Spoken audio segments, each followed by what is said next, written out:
காலை வேளையில் சொல்லுங்கப்பா, சத்தமாக துதிப்பேன், சாத்தான மிதிப்பேன் இயேசுவின் நாமத்தினால.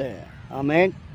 தேவ பிள்ளைகளே, சந்தோஷமாக துதியுங்க, சத்தமாக துதியுங்க, கம்பீரமாக துதியுங்க. துதியின் சத்தத்தினால் எரிகோ கோட்டை தகர்ந்து விழுந்தது போல உங்களுக்கு விரோதமாக கட்டப்பட்டிருக்கிற எல்லா கட்டுகளையும் கர்த்தர் உடைத்தெறிவார் என்கிற நம்பிக்கையோடு நீங்கள் துதிப்பீர்கள் என்று சொன்னால், தூதர்கள் இறங்கி வந்து உங்களுக்காக யாவற்றையும் முறித்து போட்டு சமாதானத்தின் கர்த்தர் உங்களுக்கு சமாதானத்தை தந்துள்ள வல்லவராய் இருக்கிறார்.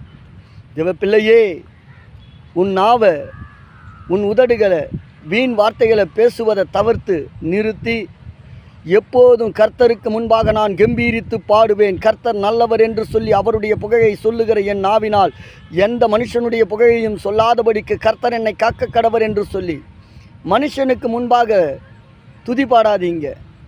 நீங்கள் நல்லவங்க, நீங்கள் உயர்ந்தவங்க, நீங்கள் அப்படி இப்படின்னு மனுஷனை துதி பாடுறதை நிறுத்திட்டு, மனுஷனை உயர்த்துவதை நிறுத்திவிட்டு, கர்த்தாவே நீர் நல்லவர், ஒரு மனுஷன் உங்களுக்கு உதவி செய்கிறார் என்று சொன்னால் அது கர்த்தருடைய அனுமதி இல்லாமல் எந்த மனுஷனும் உங்களுக்கு உதவி செய்துவிட முடியாது என்பதை நீங்கள் எத்தனை பேர் புரிந்து கொள்ள போகிறீங்க?